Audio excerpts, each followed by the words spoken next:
Yeah.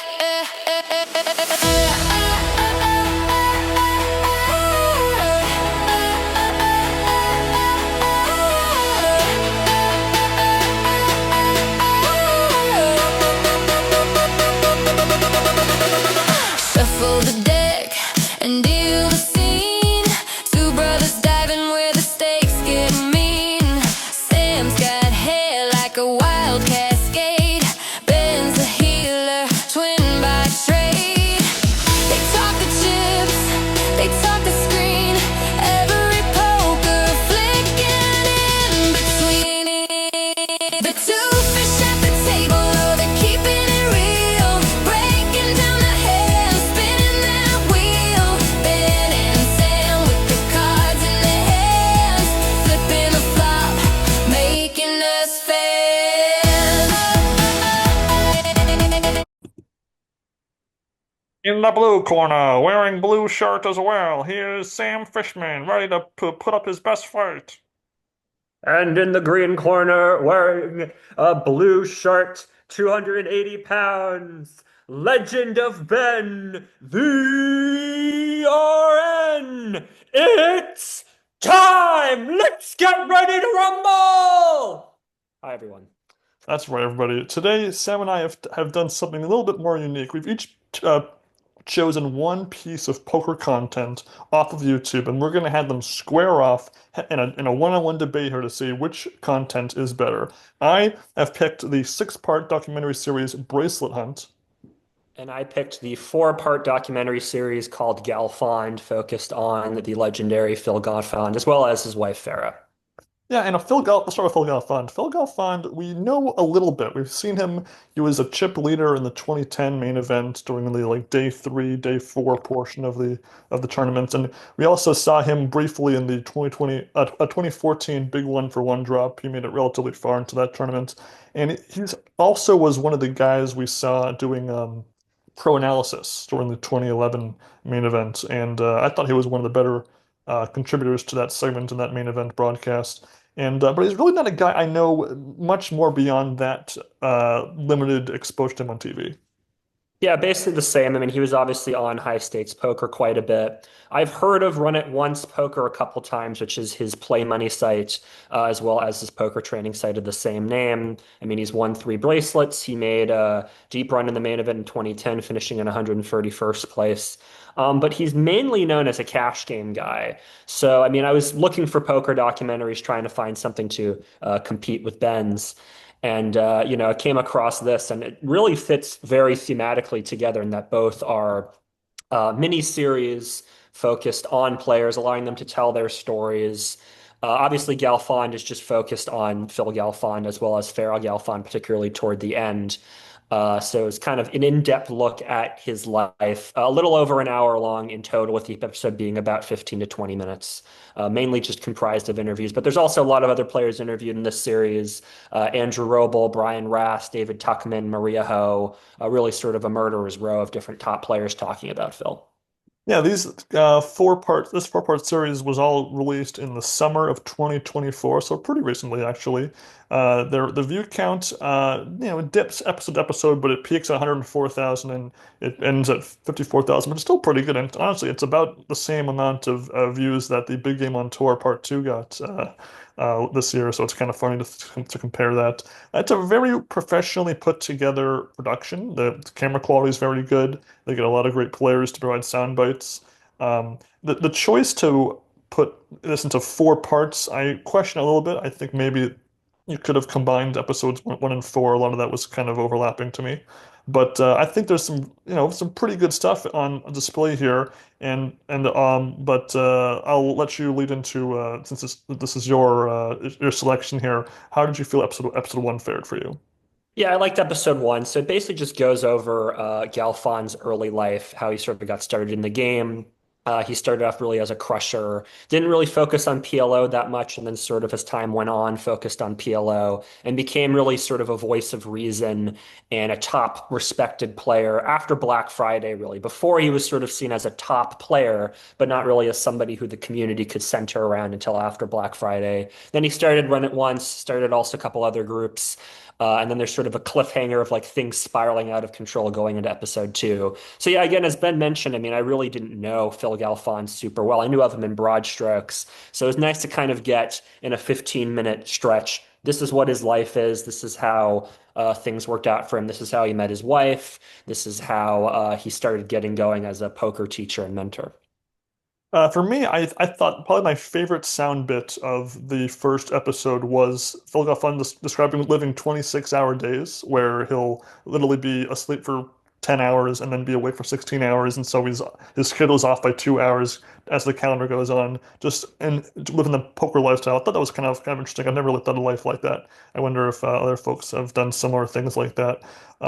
As far as the rest of the content, episode one, it kind of felt pretty bog standard. Like a lot of documentaries that discuss one player go over these same bullet points. So I was maybe a bit underwhelmed given the quality of the production and the quality of the interviewees that they had. But I was happy to be surprised by just how much I enjoyed episode two, called A Bad Day, which of course episode one has sort of a mini cliffhanger to tie into, which really just discusses how Phil Galfond, this lifelong winner who can do nothing wrong in the poker world, is well respected, he's successful, making money, and how just the story of trying to start a poker site, how that the challenges that come with that production and what can go wrong, and just the emotional ups and downs of being, the co-founder of that sort of thing. Yeah, I mean, probably my favorite soundbite in the whole thing is when he was talking about how he put in $10 million, and you can hear Farah Galfond off to the side being like, I didn't know you put in that much money. I thought that was pretty funny.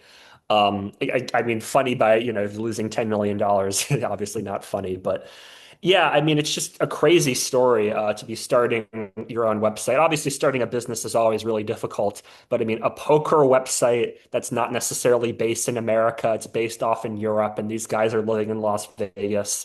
And having to assemble a team with Dan Quinn and Jason Sentai, who I hadn't seen in a while, was obviously a main event finalist from many years ago. So it's kind of nice to see him again. Seems like a nice guy. Yeah, and just the I don't normally swear on this podcast, just the clusterfuck of events that happened starting in, 2020 with they're having to sell the company and they feel like it's a done deal, but then the deal falls through. And then Phil's dad dies and Jason's daughter's hospitalized and Phil needs to go and talk to a therapist and just all this stuff. I mean, just, oh my God, so many terrible strokes of luck all at once. And it's genuinely heartbreaking to hear all these stories, and you can tell that it's stressful for them to even talk about a few years later. Luckily, they managed to sell the company, but even then, it's a really emotional story. Yeah, and even Phil describes how he's emotionally and psychologically changed forever, where he just doesn't have the same level of emotional control of himself that he, was so stable with when he was, a little bit younger. And it's really a shame that this wasn't maybe filmed during the creation of this website. And I feel like, much like a GovWorks, Mhm. startup.com type thing, this could have been a really amazing documentary had we been there at filming these events as they were unfolding in real time. That would have been pretty cool. Yeah, it would have been really cool. I mean, they go into a little bit about how getting the business started and how exactly they get money and all that. But it would be really cool to have like an inside look, like, GovWorks and startup.com. And, again, as a retrospective afterward, I think it's totally fine. But yeah, it would have been really interesting to see that. And for me, again, this is my favorite of the four parts of the Galfond series by far. Hmm. I do think that episode three is a good story, but I don't think how it was told was particularly memorable. Just because it's a lot of speaking about these past, this is called the Galfond Challenge. This is where Galfond wanted to do a one-on-one match with a poker player playing 25,000 hands of PLO and just kind of see who wins. And I really like that there was this sort of underdog story of a guy that you might have thought to be not an underdog can come back from being down. I think they said it was something like 35 or 45 buy-ins of a 1v1 match, and that's over $1 million in real money. I think that probably equates to like maybe like 40,000 per starting. I don't even know exactly the math for that. And then Hmm. the ups and downs of being down, almost halfway into the action, then coming back. It's a fun little kind of Rocky style story, coming back from behind, but. I just think that maybe it wasn't as much emotion in this one as part two, and I would have liked to have seen maybe more of footage from at the time besides the limited bites we got of the matches. That, and I would have liked if the person that he was playing against was interviewed too. I would have loved to have heard his perspective on, I had Phil down $1 million, then he managed to catch up and beat me, and with 100 hands left to go, that would have been really cool.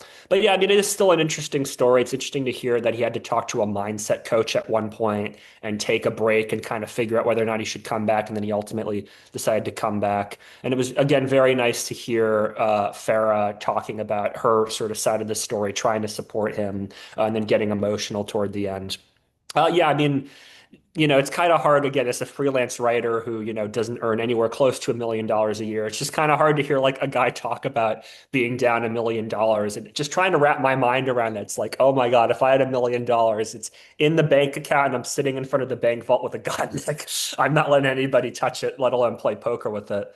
But again, Phil comes off like a great guy, and obviously the comeback story is cool. And it is nice to kind of hear the sort of, I don't know, public side of it that at first people are rooting for Phil. And then once he starts getting into a hole, people are like, oh, Phil, you should just quit. You're overrated. The game's past you. And then all of a sudden, as he starts to make his comeback, people join. Just goes to show the bandwagons people jump on are just really crazy.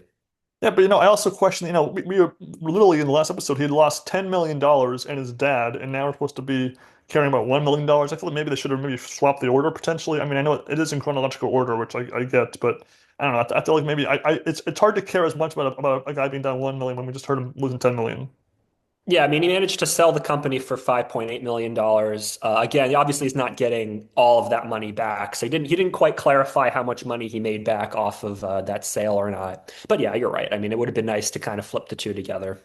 I did like how we kind of got a focus on the final day of the action where it was like Mhm. under 100 hands left, so one big pot will sort of clinch the win for a player, and then Phil wins it with a full house. But I would have liked to see maybe some of the earlier hands where like he discusses how he was playing good but running bad, maybe see because they had the raw footage clearly of a lot of this action, so they could have shown like Phil Galfond has the nuts on the turn, and then he gets rivered to lose the hand. That's how he's losing so many of these big pots.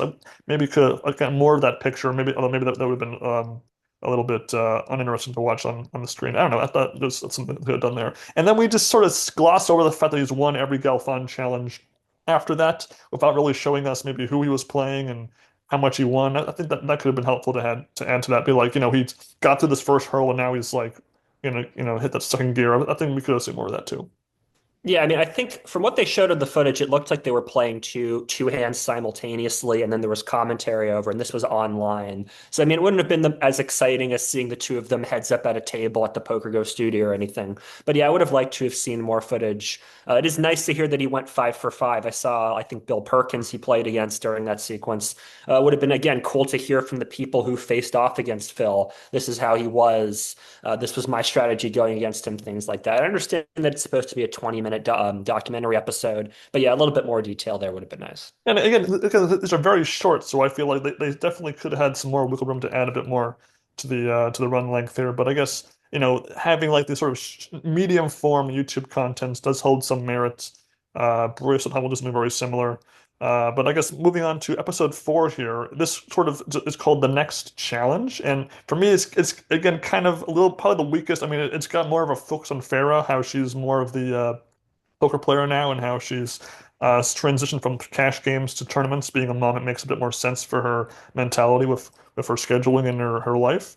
And I think having Farrah, be almost as equally involved in these 4 episodes is kind of nice. I feel like oftentimes the wife or the girlfriend of a poker player in a documentary kind of gets, maybe one or two sound bits and kind of the short end of the stick when it comes to any focus. So I like that there was a bit more balanced there, but it just wasn't anything that didn't feel like we could have seen this in a different kind of documentary.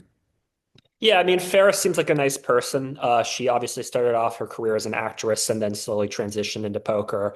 Yeah, I haven't seen her too much. I don't quite know what her results are on Hendon Mob or anything like that. But again, best of luck to her. I don't have any problem with her. I'm just looking here. It says that her live tournament winnings exceeded over $100,000.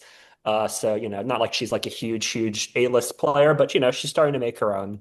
On Hendon Mob, it says 300,000 actually. So she made a couple cashes in the World Series of Poker last year, made it in the Colossus, Ladies Championship, things like that. So, good for her. She's starting to put up some results. Um, Yeah, I mean, I like that she kind of talks about her transition into poker and also how you balance your poker career as a parent as well. And it's also interesting to hear her talk about cash games, how when she was playing cash games, can leave at any time. She felt guilty because it's like, oh, I'm leaving my son at home, versus when you're in a tournament, you're locked in, you've got your chip stack. That was kind of an interesting perspective to think like, oh yeah, that's kind of how it works. Their son seems very adorable. Like Phil just keeps asking him all these math questions and he knows them. So, that's pretty cool. And yeah, like again, like, it seems that Farah and Phil have a good relationship. It's nice to kind of hear this side of the story. It's not the most in-depth analysis ever. And I'd be curious to see like if they had the crew follow her for a year and, what her results would be like and how she balances, like really go in depth on that would be cool. But for what it is, I think it's fine. Yeah, I mean, she mentioned she was down like $42,000 for the year of 2023, which again, with poker, even if you cash, above average, above the 10% average or whatever, you're going to have to still make enough profit for it to balance out. And also, we did see her run fairly deep in the main event. I want to say 2022 or 23, one of those 2 years. I remember she was at the TV table for, I think, like day five or something like that. So. We've seen her, run deep in the main event, so obviously she could always do it again and maybe try to outdo her husband with his best run in the main event. So be fun to see her in the future. And again, I thought that overall it's a above average, package of YouTube videos. I don't think it was anything that I'd be like to a non-poker player, you got to watch this. But considering all the mediocre documentaries we've seen over the years, I think this definitely ranks in the upper half of the hierarchy. Yeah, I'm with you. I mean, I don't feel the need to watch it again. I would watch a follow-up, like an episode 5, exploring something like I said, if they wanted to follow Farah around and sort of show her mentality in a tournament or over the course of the year, I would watch that. Yeah, but it's good for what it is, and I think Phil comes off well, and I'd be, gonna keep an eye on him moving forward as he pursues his poker career. Yeah, so I think a solid selection by you for this battle. But now we get onto my half of the arena here. We have the six-part series Bracelet Hunt, filmed over 2022. I think originally released over 2023, but then it was combined into one big YouTube video only back in May of 2025, which is how I watched it personally. That the six-part combination has 108,000 views. I'm not quite sure exactly how much the six parts when they were originally released did, but I can't imagine them doing too much crazier. The combined six-episode runtime is about 2 hours.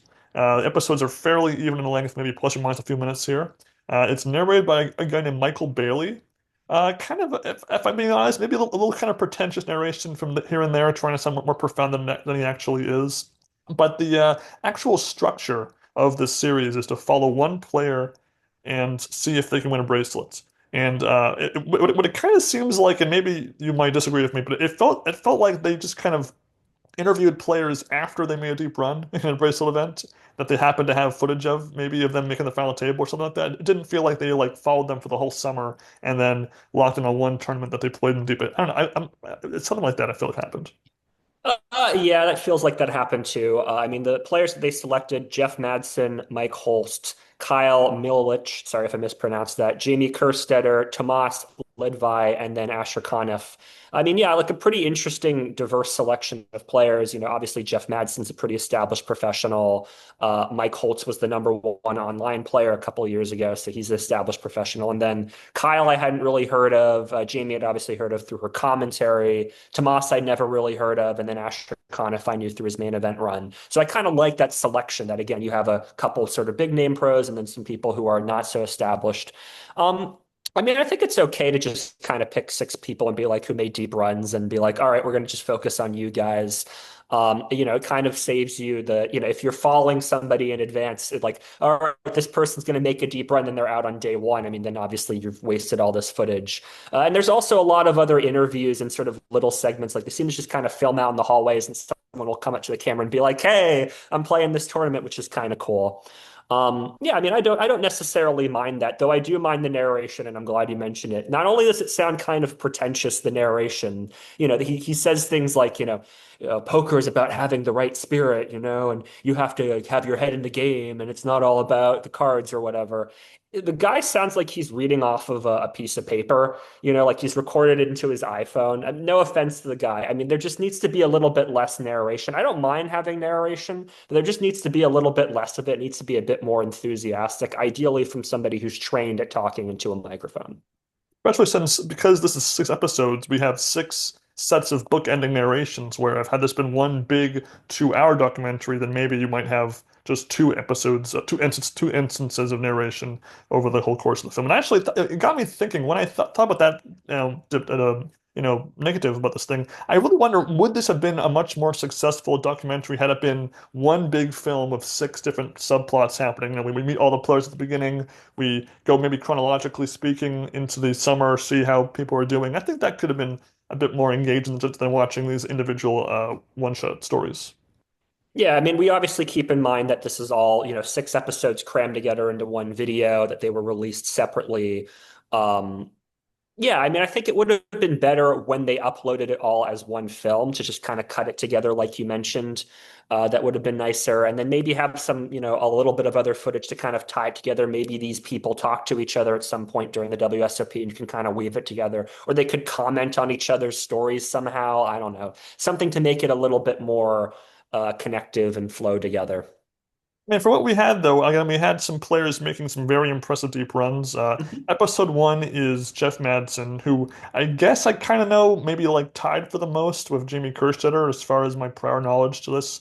I know he kind of became a big thing back in '06.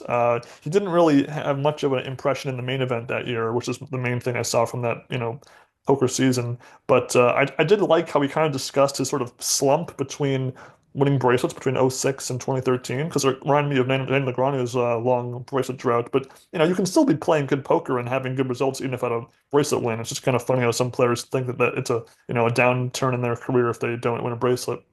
And he makes the final table of the a 7-card stud event, making it to out in third. Which again, I for the most part, I don't feel that the coverage of the player focused on the final table really got enough sort of spotlight that we could really get invested in how they were doing at the table. Like maybe you only see 1 or 2 hands a piece, and in this case, with stud, it's even a harder game to kind of reflect on and sort of get that story beat. Yeah, it would have been nice to have gone a little bit more in depth on the final table. They talk in broad strokes in each episode about their journey through the tournament. Again, I would have liked, a couple of hands. Maybe they talked to the camera on a break. Oh, I just had this tricky hand, or I've been card dead for the last 2 hours. That would have been nice. Again, it's okay for what it is. I understand it's supposed to be sort of like, here's their biography, here's their journey in the game, and this is sort of tacked on to the end, so to speak. But again, yeah, a little bit more details about what that final table is like. I mean, Jeff seemed like a pretty cool customer. He's sort of come to terms with his bracelet. Again, he's won 4 bracelets, so he's clearly a pretty talented player. He was Player of the Year in 2006. So, he clearly can take this in stride, but it would have been that message would have landed a bit better of taking it in stride after finishing in third place, if they had shown that a little bit more. That would have been nice. Also, I do feel that his story and his sort of sound bites were kind of the most generic-y, not really unique in any particular way. Also, we forgot to mention there was kind of like an intro sequence for the Bracelet Hunt that kind of has like a few sound bites. It shows Moneymaker, it shows Jamie Gold, it shows Doyle Brunson.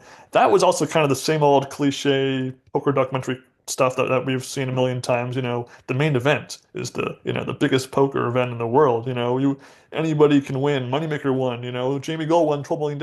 Oh, so many players. That was kind of generic. And then I think Judge Madsen. And then this is kind of the most generic sort of episode of the 6, if you ask me. So again, I thought it began kind of on a negative note, but then I think it gradually gets a little bit better over the course of the 6 episodes. This next one being Mike Holtz, and again, he's one of a few players here that I'd never heard of before. I think I've never heard of Holtz, Miholik, or Tomas. The other 3 I knew to some degree, and so he was the number 1 player online, so kind of a precursor to a Niklas Ested, I suppose, or maybe I don't know exactly who was better when or in what order. Mhm. And he mentioned a little bit about the difference in poker online versus in person. And his journey is regarding making the final table of the 1K free set event.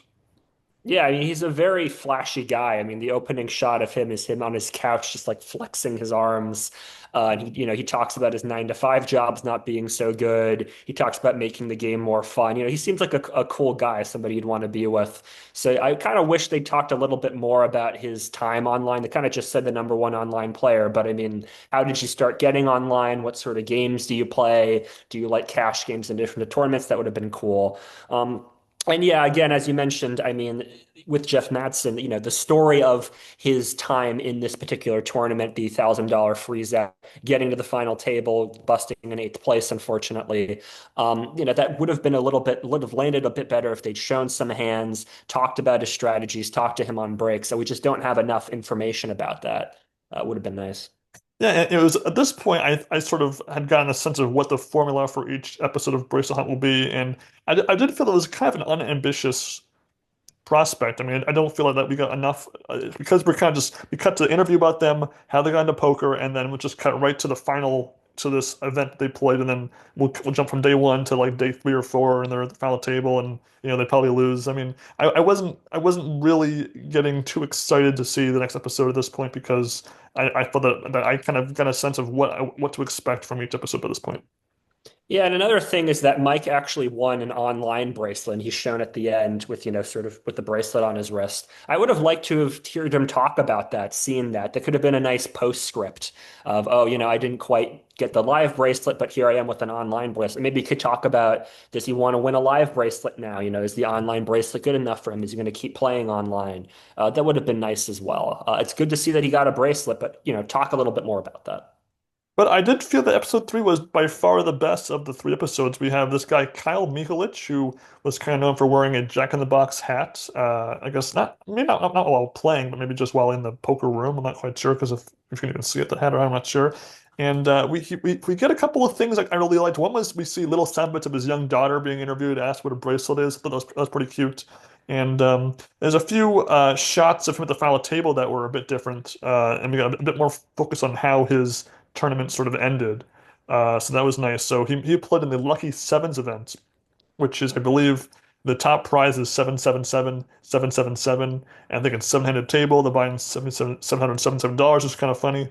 And he had mentioned that he'd actually been having a pretty good summer. He had been top of the line in number of cashes, but despite that, he was down $20,000 for the series. And again, I'm like, it's called Bracelet Hunt. Why can't we see some of those other bracelet events that he played in that he made medium money in? It's just I felt like a waste that we're only focusing really one tournament of the whole summer. But then we actually see him at the final table, and there's actually card graphics of what players have what. So we see a hand where he gets 3 outed to lose big in a big spot with Ace King against Ace Six, and then we actually get a sort of a precursor to the phones at the table gate when he has a conversation with his friend about having his phone out. Yeah, I mean, Kyle comes off like a pretty good guy. He's sort of a typical, like, I was a lawyer and I didn't really like my job, so now I'm going to go and become a poker player. His daughter, that was really adorable seeing those interviews. Again, like a guy that, moving forward, I'm going to be looking at and be like, oh yeah, Kyle, I like that guy. And yeah, it is nice to hear him kind of talk about like how he got to the final table. He was the second place chip stack with 7 players left, and then hits that cooler, which was really tough to see. I mean, even though I don't know much about Kyle and kind of glossed over some details, it's still just really tough to see the guy get 3 outed and then go out in sixth with ace deuce off, my least favorite hand. Yeah, I mean, again, he seems like a pretty good guy, but there's just really not too much to really like latch onto beside the Jack in the Box head, which I just think is like kind of creepy, honestly. Like if I'm sitting at the table and I see this like giant Jack in the Box thing, I mean, that's just weird. I've never eaten there before too, so I wouldn't even know what kind of food they have really, besides like fried food. But probably like the smallest blink and you'll miss it moment that I really liked in this episode is right after he busts, he reaches for his phone on the table, and his phone's camera is on, and it's like pointing up at him. So we see a shot of his hands like grabbing the phone, and he's Oh like yeah. huffing off. That was just really random and really kind of cool. I like that they included that shot. Yeah, I mean, because he does the thing where, he walks up to the table and films the bust out hand. So they must have gotten the footage of that, which is pretty cool. Yeah, I mean, little flashes like that can be a lot of fun. And then the episode kind of ends with a Dear Poker letter, or like a Dear John letter, which I guess rather than sort of narration, at least this is Kyle reading it. So I guess that made the ending a bit more less shrug worthy, I guess. So, and again, so he gets sixth place in this event, so which is still, again, the pay jumps are always huge to these final tables. So anytime you're out, fifth, sixth, seventh, they're always let down. But I mean, it got him up for the series, and I'm sure he will learn from the experience and hopefully not break sort of poker phone etiquette rules because again, he had it like on him. He was like texting like while he's sitting down at the table. I don't know. I got a little nervous watching that. Well, Adam did text you during the main event, didn't he, when he was at the table with his cell phone?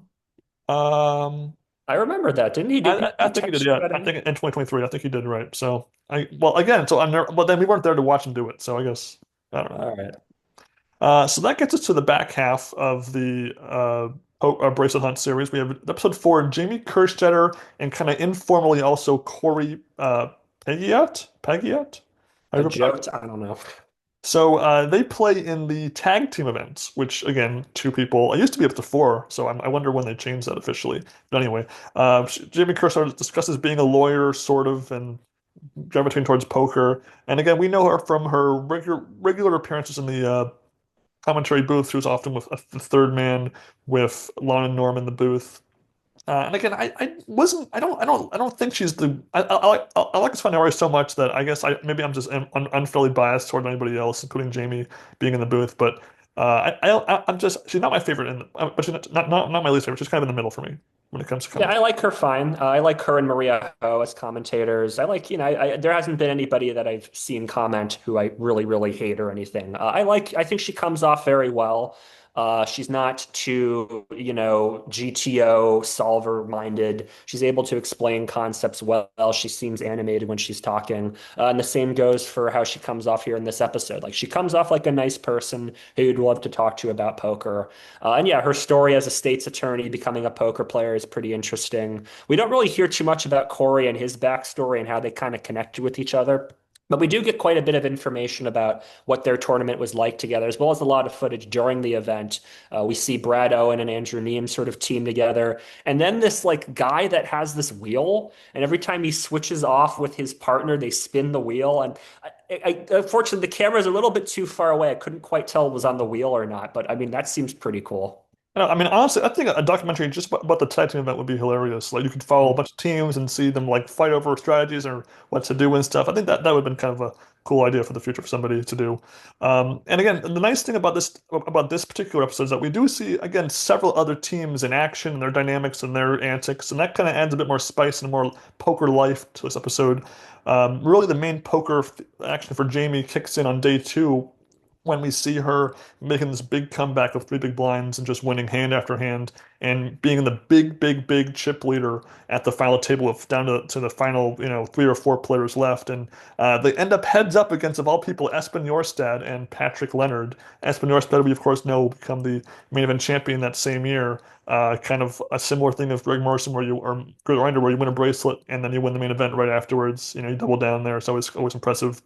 And unfortunately, we don't really see how they lose heads up. We don't. I mean, we see a couple of the bust outs prior to heads up, and that was one major odd thing. So we see a final four hand bust out after we're told that there were three left in the tournament. It was weird that they didn't edit that correctly or in chronological order. But again, it is kind of cool to see. So I remember Jamie Kerstetter getting second place in this event, so it wasn't like I was surprised by them not winning. But I think that again, this will be a recurring trend for episode six as well, where we're seeing more of the other players and more of the atmosphere of that event. And that's, I think, where these episodes can really shine. Yeah, it would have been nice to have seen the heads up match. I mean, I remember watching it, and from what I can remember, Corey kind of misplayed it, no offense. And then Espen kind of managed to chip up. And I don't think Jamie even played heads up. I don't think she played a hand from what I can remember because they switched off every 2 hours. They wouldn't like tap each other in before Mm. then. Um, and obviously, I mean, Espen Jorstad is a great player. Patrick Leonard, I think I'd heard about before and was also another good player. So, hats off to them for winning. And it's again, they both, Jamie and Corey took it in stride. They liked having the support of their rail. They enjoyed making decisions. There is a kind of funny moment toward the end that Corey's like, yeah, sure, I'll partner with Jamie next year. And Jamie's like, well, I'm open for interviews. That was kind of nice. There's a fellow ending. Again, I thought that again a bit more lively of an episode than the first bunch, and Mhm. it dovetails well into episode five here. Tomas Lendvai, business minded. Bracelet Hunt here. He's a Tesla businessman from Hungary, and his story takes place during the $600 deep stack event, where he mentions he had had a pretty up and down first couple of days, and he only makes the final table because he avoided just sort of shoving King Seven suited because he was like very short and it's like a above average hand, and another guy had two kings, so he would have been easily probably gone if he doesn't fold that hand. And from there, we get some pretty good background insight here. Like his friend calls him and says that he had a dream that he died, which he thinks is like a good sign. So kind of weird stuff like that was funny. It reminded me of Richard Lee in '06 having his dream that he was going to win the main event, for example. Yeah, and it comes right at the start of the episode too. They splice in a clip of him just saying like, "I had a dream that you were going to die." So I remember watching that, being like, "What the heck?" Yeah, and he seems like a cool guy that he learned a lot of skills from his grandfather in Budapest. He's a professional. He has his own business, but he plays poker on the side. And then he actually manages to take it down, and we see footage of him taking it down with Queen 10 versus King Queen of, hitting a three outer to get that 10. And you can tell that it means a lot to him. I mean, he falls down on the floor. His family is with him. His friends are with him. He calls his dad on the phone and tells him that he won, and his dad was sick and then passed away a few months later. Like you could tell that that was a big moment for him, and really cool. He frames his bracelet in this like little case with photos of him winning the bracelet, which is really cool. I really like that. And it was just genuinely nice to have somebody in the series win a bracelet. Like, Mhm. how many times have we watched a documentary about someone trying to win a bracelet and they just don't? We have the Search of the American Dream. We had like the one with Stanley Lee and his friend Chris Leong, and a bunch of others where they just don't even come close, or Madisel gets kind of close, but that was covering over multiple years, so it's a little bit easier to do that when you're not just covering one summer, for example. And so it was nice to finally have. I was a little shocked that it wasn't the last episode. Like you think it's called Mhm. Bracelet Hunt, so you'd want to end with a bracelet winner, but I guess I can see why they put Asher Kniff last. But nonetheless, I was a little surprised by that. And then unfortunately, it kind of has a sad coda where his dad does die, a few months after he wins the bracelet. But unfortunate. But again, that's two dead dads we have in these YouTube series that we've covered, unfortunately. But one bracelet. So yeah. Yeah, again, he seems like a good guy. Again, he's going to be somebody I'll try to keep my eye on. I'm just looking at his Hendon Momp here. He has nearly $3 million in total winnings. Obviously, him winning the bracelet is his big score. He cashed in the main event last year. So this guy's got something. So I'm going to try to keep my eye on him moving forward. Yeah, and honestly, if you would show me a picture of all six players and said one of these six will win a bracelet, I probably wouldn't have picked him to be the one. So it's again very impressive. That looks to be deceiving. But as far as the players that I knew the end of the story the most well would have been episode 6 here of Asher Kniff. He makes a deep run in the main event in 2022, reaching the final table. He was ninth with 10 left, and he goes over his bust out hand in pretty good detail. He's at two tens. He runs into ace king suited, and as we know in history, an all king flop means you are dead, dead, dead, and out in 10th place. But I would have liked to have seen a bit more of maybe the final table bubble, because that was one of the longest bubbles in main event history as far as length of time, and maybe like seeing other all-ins that were before his where no one was busted. That could have been cool to include that too, probably. Yeah, he talks a little bit about how day seven was his birthday and how he was going to go and party afterward. But then, they played so late that he just basically went to sleep.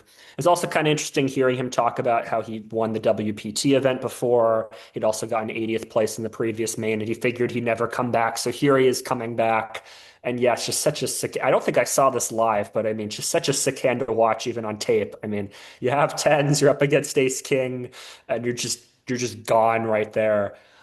Crazy, crazy hand. But again, he takes it well. I mean, he won $675,000. That would change anybody's life. And it's, sort of sweet segment toward the end, which he thanks poker and he's appreciative of poker. So again, it seems like a pretty good guy. Yeah, and I don't know if you saw, if you remember, but also we had a brief cameo by Mr. Rob Gardner from Chase the Dream in this episode too. He pops up, I think it was during the final table bubble, part of the sort of for the final table stuff. I mean, so, I'm sorry, the money bubble. Excuse me, the money bubble of this episode for the main event is discussed, and that was kind of cool. And again, Rob, we will get to Chase the Dream very soon once all season 2 is out. We haven't forgotten about you, and we're looking forward to seeing more of your stuff here, but. Again, as far as my favorite cameo, we have Brad Owens as a brief cameo is kind of cool. Then we have Rob Turner's cameo was pretty cool for these episodes. Yeah, and again, it's also just kind of interesting to hear his story about, what happens after he busts out that, he's sort of taking it in stride and then he notices that a player is crying for him and then so he starts crying and then he just feels the love and support of everybody. Like, that's a really heartwarming, sweet thing. Again, I knew of Asher Conniff, I think maybe before his main event run. So again, somebody that I will be rooting for. I said this a bunch of times in this reviewing this, but like all six of these guys, all six of these players come off really well. I'm glad that I've heard their stories. I'm glad that they're appreciative for poker. I just kind of wish there'd been a little bit more meat on the bones, a little bit more of a storyline connecting everything together. But I wish them all well, and I'll be, keeping an eye on them. Yeah, I mean, anytime I see someone in a documentary, I'll root for them if I see them in the main event.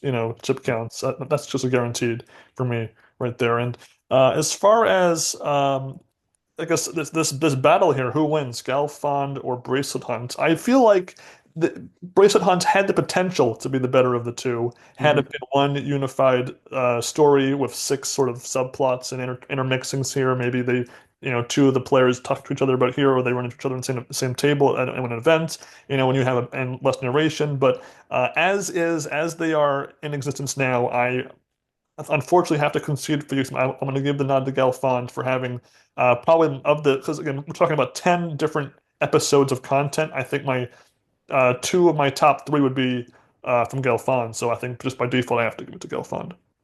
Yeah, I mean, I prefer Galfond over Bracelet Hunt, though. Again, I think both of them are fine for what they are. I'd be again sort of curious to see follow-ups to each of these. To see how things have gone since the recording. I'll hear a little bit more about their lives and so on. Yeah, I mean, just off of the technical qualities of filmmaking, Galfond's a bit more polished. There's not so much narration. The camera quality is just a bit better. The interview quality is just a bit better. So I kind of have to give it the nod off that. But again, I think both of these are fine for what they are. They're good sort of one-time watches. But there could have been the potential to be like, an all-time class where I got to go back and watch it again. If there just been a bit more substantiality to them. Yeah, and also even if they made a Bracelet Hunt 2, I would be happy if it being six new players or maybe Mhm. half and half old, half new, whatever makes the most sense here. I think that could be something. And again, it's nice to have a spotlight on this sort of not, AAA tier players that are, Negreanu, Ivy, Helmuth. It's good to have players that are not also just total amateurs too. You kind of have people in the middle there so that we can expect to see some success, but also not just be like, oh, they won again. No, oh, who cares? So again, I would say if I was going to give him a grade, I guess I would give Galfond probably a weak 4 out of 5.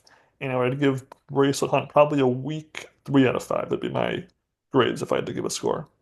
I'd probably give both threes out of fives. They're both sort of fine for what they are, enjoyable one-time watches. Like a 4 out of 5 is like a good, solid. I could come back and watch it again. I'm not quite sure about either of these, but Mhm. again, yeah, 3 out of 5, not too different from your scores. Yeah. No, great. So the battle of Ben versus Sam. Sam wins 1-0. Maybe we'll do another one in the future. We'll see if I can even the score up. But for now, that's the end of that battle.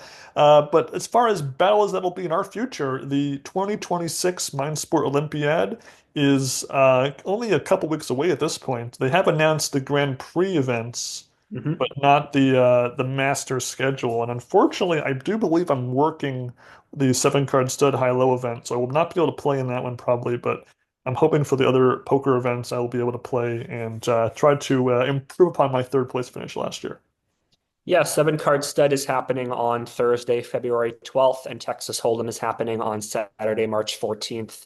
I mean, the whole thing is supposed to begin on the 6th, and they still haven't opened registration or announced the full schedule, which is a little weird in my opinion. It's usually at the start of January that they announce the full schedule and open registration. So hopefully everything's okay over there. But it goes all the way to March 22nd. And then the premier tournaments are the ones that we're sort of talking about here. In addition to poker, there's Arc Nova, International Draughts, Othello, Knackgammon, I don't know what that is, Terraforming Mars, all sorts of stuff. Only one chess event, oddly enough, Sean G. I don't know what that is. But if you're interested in that sort of thing, obviously you can register for free, I believe. And again, that gets started on Friday, February 6th. Yeah, and I will, try to tie in, maybe get some rec poker people to join the poker scene and see if they can, because again, some of the poker tournaments really had a pretty low turnout last Mhm. year, and I'm even more concerned if there's a late sort of schedule post that it might even affect the numbers again this year. So we'll just have to see, and hopefully things will be all right. I'd hate for the numbers to drop off and they sort of cancel certain events. That'd be unfortunate. But as far as my expectations for this year, again, having the fact that I'm going to miss at least one event in poker, possibly more because of work, I'm really not going to assume that I'll have much of a chance to place overall. So my main goal really is just to try to win another medal or two, maybe get a silver rather than another bronze. Just sort of. I mean, obviously, I feel that I'm not the kind of player to make big mistakes. So as long as I, play my game, I think I have a reasonable chance to succeed. Yeah, I'm just going to try my best. I've been playing a little bit of poker lately, kind of mixed results. Sort of first poker I've really played in, close to a year since the last MSO. So I'm just going to try my best and try to just get a medal here or there. And obviously, again, my focus is, kind of try to finish in the top half of the field, then first, third, then final table, then medal. I finished in 10th last year, so hopefully I can get, close to the top five, if not in the top five. So fingers crossed. Yeah, because like in last year, I think I finished higher than you with 6 out of 7 events in total. Hmm. And then even in spite of that, that only meant I was only 7 spots above you in the rankings. So like a third, you got 10th. So we'll see if we can do some. I mean, again, I'm feeling good about poker. I was happy with how I played against Rec Poker back in September, and I may be a little rusty, but I'll try to sharpen up before the action unfolds. Yeah, absolutely. But otherwise, guys, hopefully you enjoyed this battle of poker content here. If you have any content you want us to review or to square off with other content in a debate battle, let us know in the comment section. If you want to be a guest on our show in a future episode, let us know as well. And or if you're in the Mind Sport Olympiad and you want to go over your journey in that competition in the future after it's concluded, let us know. We'll be happy to have you.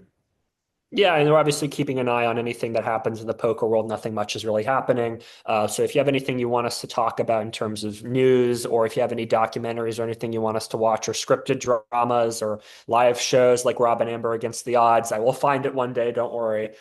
Feel free to let us know about it and we'll take a look.